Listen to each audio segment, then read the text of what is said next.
everyone, this is Pooja Kandpal. Welcome to you in my YouTube channel Infinity. So let's start exercise 1.1 question number 12. In our previous video we discussed question number 10, 11. Okay, so here we are going to do question number 12. So question 12 is show that the relation R defined in the set A of all triangle as R equals to T1 T2 such that T is similar to T2. ठीक है, दो हमारे पास triangle है और T1 जो है वो similar है T2 के.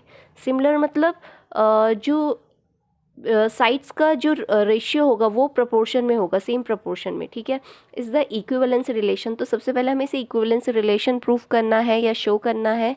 इसका मतलब रिफ्लेक्सिव, सिमेट्रिक और ट्रांजिटिव तीनों ही होना चाहिए. Consider 3 right angle. अच्छा ठीक है, ये सेकेंड पार्ट है जो हम बाद में डिस्कस करेंगे. फिलहाल इसे इक्विवेलेंस रिलेशन शो करते हैं. सो हमारे पास रिलेशन क्या है, T1 T2 दो ऐसे ट्राइंगल है और दोनों के दोनों क्या हैं, सिमिलर हैं. Okay, this is sign for similarity. Clear. Now check for reflexive. Okay, reflexive की कंडीशन है ए बिलोंग्स टू आर, यानी सेम इमेज होनी चाहिए. जो पहले की प्रॉपर्टी वही दूसरे एलिमेंट की भी प्रॉपर्टी होनी चाहिए, यानी सेल्फ इमेज. ओके, तो अगर सी हम यहाँ पे लिख सकते हैं कि every triangle is similar to itself, है ना. अपने आप का सिमिलर होगा, सिमिलर टू इटसेल्फ बिल्कुल होता है, अपनी ही कॉपी होता है हर कोई. तो हम कह सकते हैं T1 is similar, T1 belongs to R. ठीक है, और similarly T2 belongs to R. ठीक है ना. तो therefore it is reflexive. Clear होगा, क्योंकि अगर मैं कोई ट्राइंगल बना दूं और कहूँ इसी का सिमिलर, तो ये बिल्कुल बन सकता है, पॉसिबल है ऐसा. ठीक है, तो ये रिफ्लेक्सिव हो सकता है. No, check for symmetric. Symmetric के लिए कंडीशन होती है अगर A बिलोंग्स टू B है और then B must belongs to A. अगर A B के जैसा है तो B को भी A की ही तरह होना चाहिए. तो अगर if since T1 similar to T2, this sign for similarity. ठीक है ना, कंफ्यूज नहीं होना. Since T1 similar to T2 and it belongs to R, it implies that T2 similar to T1. अगर इन दोनों की साइड्स इन दोनों की साइड का रेशियो प्रोपोर्शन में है तो क्या फ़र्क पड़ता है, मैं इधर उधर कर दूँ फिर भी तो वही चीज़ रहेगी. Clear. Therefore it is symmetric. Now check for transitive. Transitive कहता है अगर A B belongs to R है, B C belongs to R है, तो ए सी को भी आर में बिलोंग करना चाहिए. तो अगर मैं कहूँ T1 similar to T2 belongs to R and T2 belongs similar to T3 belongs to R. T3 भी कोई ट्राइंगल ले लिया, बिल्कुल साइड्स का जो रेशियो है वो प्रोपोर्शन में है. ठीक है ना, तो चेक कर लेते हैं. तो बिल्कुल T1 और T3 भी सिमिलर होंगे. ठीक है, and belongs to R. Clear है. Therefore it is transitive. ठीक है, सेकेंड पार्ट था consider 3 right angle triangle T1 with sides 3, 4, 5, T2 with sides 5, 12, 13. ठीक है, हम लिख लेते हैं सेकेंड पार्ट के लिए. फॉर सेकेंड पार्ट T1 हमारे पास है 3, 4, 5, T2 हमारे पास है 5, 12, 13 एंड T3 हमारे पास है 6, 8, 10. तो देखते हैं साइड्स का अगर प्रोपोर्शन में, तो इसमें क्वेश्चन में पूछा which triangle among these 3 are related to each other. ठीक है, कौन से एक दूसरे से रिलेट करते हैं. तो आप देखिए यहाँ पे 3, 5 है, यहाँ पे 4, 12 है, 5, 3. ये दोनों तो कैंसिल हो जाएंगे पर सेम नहीं आएंगे. ठीक है, तो अगर मैं T2 और T3 का रेशियो लूँ तो चेक करते हैं, सॉरी T1 एंड T3 का. तो 3/6, 4/8 इक्वल टू 5/12. तो आप देखेंगे मैं इन्हें कैंसिल करूँगी तो हर किसी का कैंसिल करने पे 1/2 आएगा. Therefore T1 is related to T3. Clear है. 3 1 3, 3 2 6, 4 1 4, 2 8, 5 1 5, 5 2 10. तो ये कहीं ना कहीं एक रिलेट हैं एक दूसरे से, T1 और T3. ठीक है, तो यही दो ट्राइंगल है जो एक दूसरे से रिलेट होंगे. So this was our question number 12 and this one is very very important, most important in fact. Okay, Next we have question number 13 which says that show that the relation are defined in the set A of all polygon. तो A हमारे पास क्या है actually, एक set है किसका, सारे polygons का. Polygons क्या होते हैं, विच हैज़ 3 और more than 3 sides and it is closed figure. ठीक है ना, पॉलीगन वो हो.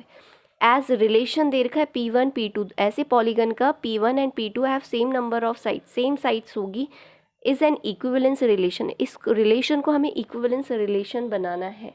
ठीक है, तो हम पहले चेक करेंगे फॉर रिफ्लेक्सिव. ओके, तो सेम इमेज जो होना चाहिए ये हमें मालूम है. ओके, तो हम क्या करेंगे, see if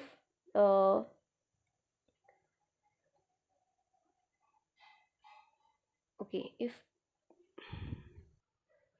so P1 and P1 same books लेंगे. ठीक है ना, तो P1 and P1 have same number of sides. Side same है तो बिल्कुल रिफ्लेक्सिव होगा. P1 belongs to R, therefore reflexive.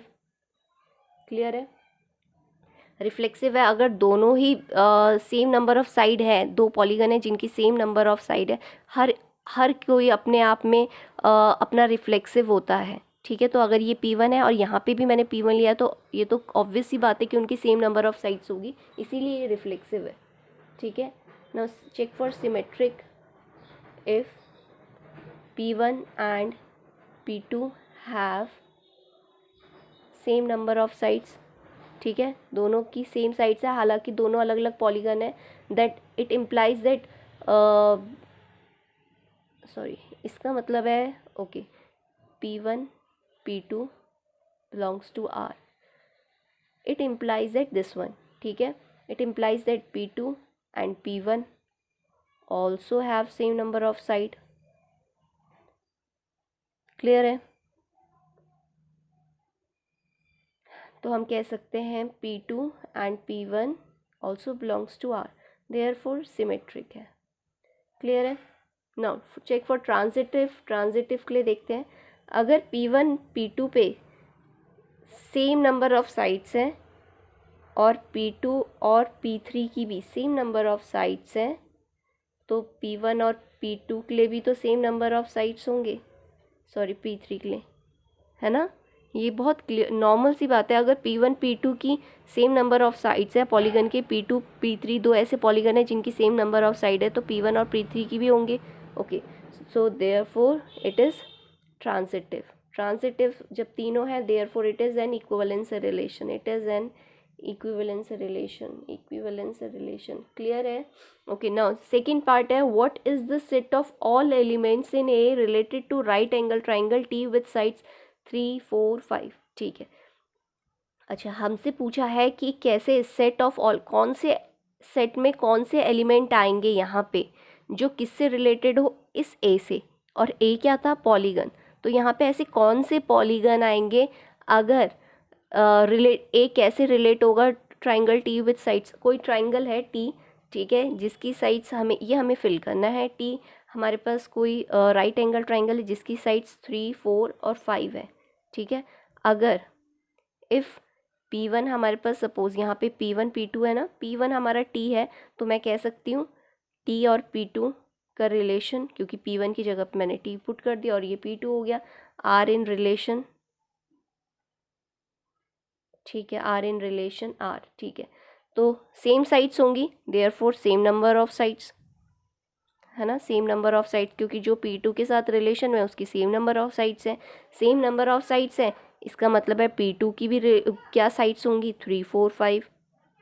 जब इसकी साइड्स 3 4 5 है, तो इसका मतलब है यहाँ पे P1 T की तरह था, T की साइड्स ये थी, P2 की भी यही साइड्स आ गई हैं. तो इसका मतलब है A में कौन से पॉलीगन होंगे. ठीक है, तो हम यहाँ पे लिखेंगे hence set of all elements set of all right angled triangle.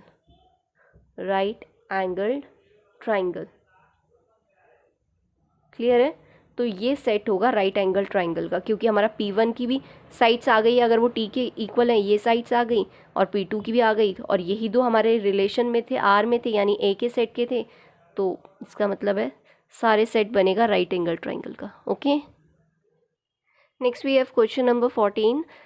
Let L be the set of all lines in xy plane and R be the relation in L defined as R equals to L1 L2 such that L1 is parallel to L2. Show R is an equivalence relation. दो line हमें given है, relation में कहा है L1 parallel है L2 के, relation में ये गिवन है, तो हमें बताना है कि ये एक इक्विवेलेंस रिलेशन होगा ना। For an equivalence relation this relation must be reflexive, symmetric and transitive. Okay, now check for reflexivity. So for reflexive दोनों ही एक सेल्फ इमेज्ड होने चाहिए, ठीक है। पहले जो दूसरा एलिमेंट है वो सेल्फ इमेज्ड होना चाहिए, तो हम कह सकते हैं L1 and L1, okay,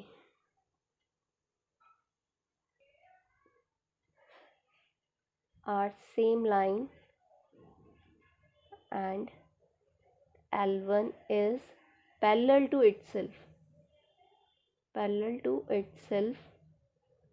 therefore L1 is parallel to L1 and L1 belongs to R, therefore reflexive. Clear है? Okay, now check for symmetric. Symmetric, अगर एक लाइन सिमेट्रिक में होता है, अगर A belongs to B, A B अगर belong कर रहा है R में, तो B A को भी बिलोंग करना चाहिए R में।